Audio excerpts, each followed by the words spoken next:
I want you guys to think back to that moment that you decided to start a blog or a podcast. What made you want to join this crazy world of blogging? What made you want to share your story with a bunch of strangers on the internet? I want you to think about that for a second. My reason was very personal. I started Dear Debt in January 2013 as a way to keep myself accountable in the debt payoff process. But for me, it was so much more than that. It was really a lifeline. You see, the year before, in 2012, I had spent every single day crying, anxious, severely depressed because of my student loans. I had taken out a total of $81,000, and I had paid it back for a few years, and after graduating from NYU with my master's degree, I had $68,000 left. I went on 30 different interviews, could not find a full-time job.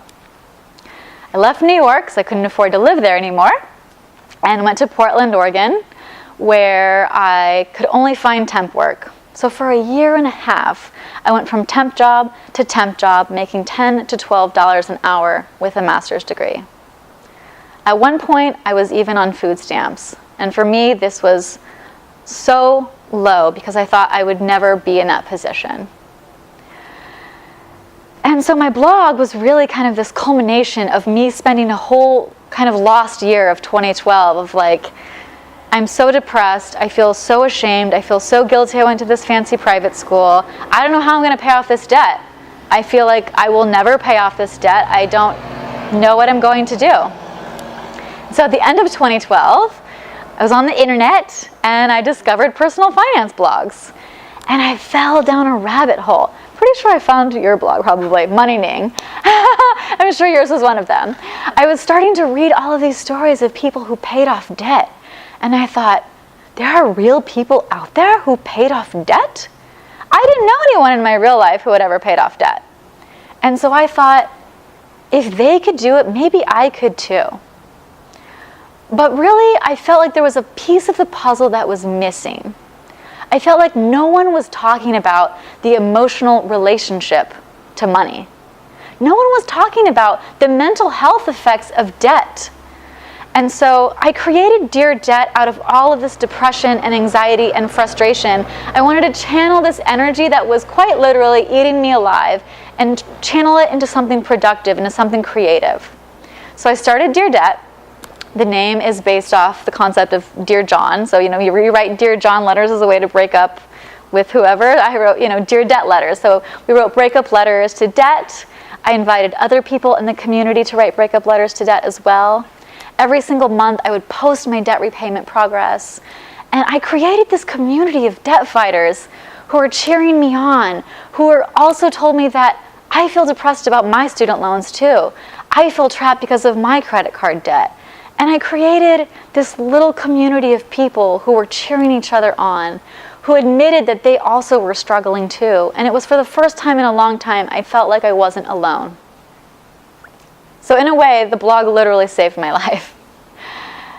And so about a year into blogging, my 1-year blogversary, I was checking my stats, as we do. And I saw that someone had Googled, I want to kill myself because of debt. And my heart just sank. Obviously, as I just said, I've experienced a lot of depression around my student loans, but never quite to that level. And I thought, oh my gosh, how can I reach this person? How can I tell them don't do it? How can I tell them that it's not worth it? Obviously, from one search term, I could not contact this person. So I decided to write a blog post, the first of many blog posts about this topic. And it was called Please Seek Help. And it was as if I were writing directly to that person. And I said, it's not worth it. Debt is not a death sentence. You are not alone. You are not alone. We should never equate our self-worth with our net worth. And I tried to be as compassionate and caring as possible because these were lives that were at my hands. And so I wrote this blog post as if I were responding to this person, not knowing if they would ever read it or if they would ever see it. I just felt like it was something that I had to do. And what I thought was this simple response, this one-time sort of thing, opened up the floodgates. After this, I got more search traffic because I had written about the topic now. More and more search traffic around this topic. I hate to admit, to this day, my most common search term is around suicide and debt. So I continue to get more and more traffic from this search term. I continue to get more and more comments and emails from people who felt desperate, who felt like on the brink of suicide, like I can't go on. It was all of these comments and emails that prompted me to start the Suicide Prevention Blog Tour in 2016, for which I won the Plutus Foundation Service Award. Thank you, Harlan, a few years ago. This is where I got all of my blogger friends together to write about debt and depression and suicide and how can we elevate this concept because they're so taboo, right? And I continued over the past couple of years to get emails and comments, and I respond to every single email. An email that I got just last week said, "When rent is due next month, I'm going to kill myself. I can't go on with this impossible, joyless life." And it is so hard to get these emails and comments every week, and I've been doing this for almost 5 years, and it hasn't gotten easier. But I always feel like this is a chance for me to reach out to someone, because if someone is Googling something and they're emailing you, some of the stuff these people tell me, it's like they would never tell anybody else, but I'm a random stranger on the internet, and somehow they think maybe this is my last resort, maybe someone will listen to me. And so, I've dealt with all of these emails, and over the past couple of years, I've realized there is a correlation between debt and suicide, mental health and depression and debt that nobody is talking about. There's two different taboos, and then you marry them together, it's a huge taboo that no one is talking about. And what I've realized is that through my research, I found that people that die by suicide are 8 times more likely to be in debt, according to data from Psychology Today. I recently compiled a study for Student Loan Planner where we found 1 in 15 student loan borrowers had considered suicide over their debt. 1 in 11 knew somebody who died by suicide, in part due to their student loans. These numbers are staggering. And this is what I would call a mental health crisis, a financial crisis, yet people are not talking about the marriage of these two. We have the conversation is starting to change around mental health. The conversation is starting to change around debt, but no one's really talking about the two of them together. And so, as content creators, I want you guys to think about how can we serve the most vulnerable readers? And I know what you might be thinking, I'm not a mental health professional, how can I help? That's not my job, right? I totally get it. But you have to realize that some of these people just want someone to listen. They just want someone to acknowledge their existence. They just want someone to say that they're not crazy. They want someone to say that, wow, I'm not alone. And so the first way that we can kind of deal with these issues is, number one, acknowledge that these stories exist. Acknowledge that there are stories out there that cannot be bootstrapped out of, that cannot be changed with positive thinking, and that we have to have bigger, greater solutions and a lot of compassion. We can be the cheerleaders and the champions of the underserved, even if their situation is far different than ours. Secondly, we can provide financial resources. Even if we don't have all the answers, we can get them headed in the right direction. So this can mean a lot of different things. Sometimes people just don't even know where to access resources. Everything with finance can be a lot of jargon. It's hard to find out what's true and what's not. So for example, if someone has federal student loans and they're struggling and feel the weight of debt is impossible, they can go on an income-driven repayment plan. And if their income is near poverty level, their payments could be $0. They could have good standing on their student loans with a $0 payment.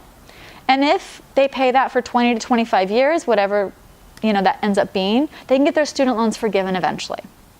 So that is an option that is completely underutilized. There's been a lot of data that says the income-driven repayment plan, people either don't know about it or they haven't used it. It can get a lot of people out of default that happen to be in default. So the income-driven repayment plan is a great solution for people who have federal student loans. For people who are dealing with credit card debt or any kind of other type of loans, if they're feeling like they can't figure it out, they might consider a nonprofit credit counselor. They might be able to help. While a complicated situation, and I can't necessarily recommend it, bankruptcy is surely an option before suicide. Obviously, that's a situation that would need to be figured out on their own, but definitely not suicide first, right? And for hospital payments, for medical debt, a lot of hospitals have payment plans, have forgiveness programs. A lot of people don't know that if they can just ask, maybe they'll get an extension, maybe they'll get a lower payment, maybe they'll get a lower interest rate. How can we provide these resources to people to let them know? And I know from people in student loan debt, a lot of people end up in default because they're so ashamed of their debt, they don't want to deal with it, it's too stressful, and so they let them go into default. Whereas if they were to just defer or even just go on an income-driven repayment plan and be $0 a month, they would at least be in good standing without ruining their credit and would be able to continue on their journey. So I think providing these resources for people is key. Providing resources to local food banks, maybe get on food stamps, welfare. What are some community resources that can bring people together and that can offer main things like food, like housing, like transportation? These are the three main things that people who are on the brink are really struggling with. And also childcare. And sometimes those things don't need to come from an organization. They can come from you. Maybe you have a neighbor who's struggling and you could help them babysit one night a week. Maybe you can offer to give them a ride to work one day when they need help, right? We can start here in our own community too, but also with our blogs. So those are the financial resources that we can bring people to, but there's also the mental health resources. So I gave you guys a sheet of mental health resources that I recommend. One of my favorite is the crisis text line. People can text 741-741. And I love the crisis text line because it's over text. So as you probably know, if you're really upset or in crisis, you might be crying, you might be hyperventilating, you might not be in a good place to talk to someone. You might not want to talk to someone. And so it's great to have that option to be over text when you might literally not be able to verbalize what you're going through. Number two, I like the crisis text line because it encompasses anybody in crisis. So I think sometimes people think, oh, well, I'm not suicidal, like no one's gonna help me. The crisis text line encompasses anybody that's in crisis, whatever that means to you. You do not need to be suicidal to access the resources. They have crisis counselors 24/7. If people are suicidal, I recommend the National Suicide Prevention Hotline. Definitely give their number out to people so they can contact someone who is trained and can help. I also recommend Project Semicolon, which is a nonprofit that is a suicide prevention awareness organization. And their whole thing is about using the semicolon, as you can see here, my semicolon tattoo. And the whole premise with the semicolon, kind of like with the sentence, is your story is not over yet. And so Project Semicolon kind of lives by this, your story is not over yet, which I think is really beautiful and has a lot of member stories, has a lot of connections nationwide to services to access. There's another great resource here locally called Why We Rise. I'm so incredibly proud to be an Angelino because I think Los Angeles is the first major city to have a mental health campaign. I saw a suicide, like an anti-suicide ad on a bus stop. And I was like, oh my gosh, this is amazing. And like on the bus stops and in the buses in Hollywood, it says, nobody's okay if we're not all okay. And they're having discussions about depression and suicide and anxiety. And I'm so proud to be an Angelino where this conversation is getting really elevated. Because think about all the ads we see on bus stops, on billboards, and they're buying those billboards and those ads and they're changing the information. with mental health discussions. They're breaking the stigma and breaking the taboo. So I definitely recommend checking Why We Rise. Last year, they had a great art exhibit in Little Tokyo. I believe they're doing it again this year in May. I'm going to check it out. But it was a beautiful art exhibit kind of examining all of these topics about anxiety and depression and self-worth. And, I just want to share that with you guys for that resource.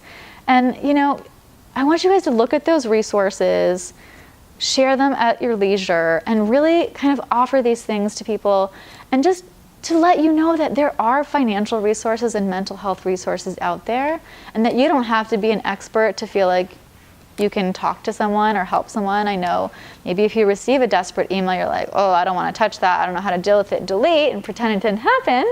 But sometimes there's lives on the line, and sometimes people just want to hear from somebody. Maybe you could save their life by just responding and letting them know, I hear you, I understand you. Just telling them that you're not alone. Sometimes people just need that. And if there's anything that I've learned over the past couple of years, never underestimate the power of truly seeing and hearing someone without judgment. That last part is really key. Without judgment. It is such a powerful thing to see someone and hear someone without judgment. So I would like to leave you with one of the positive emails that I received. So this was a young man that I was emailing with a few years ago from India, and he had emailed me and said, last night I decided to end my life, and I Googled I want to die because of debt. And I found your blog, and your blog was the ray of hope that I needed to feel like maybe I could still go on, and that maybe if I'm just patient, I can figure this out. And so from today going forward, I'm here in the office writing you this email, and I'm going to work to pay off my debt. And him and I emailed on and off for 1.5 years. We are Facebook friends. He's still alive. And this is the kind of impact that you can have. We can use our platform for good. We can use our platform to help elevate these issues that no one's talking about. Because whether you want to believe it or not, people are coming to you for information.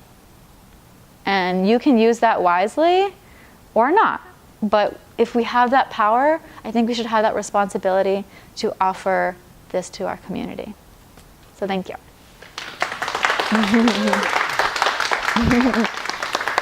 Oh, jeez. Thank you.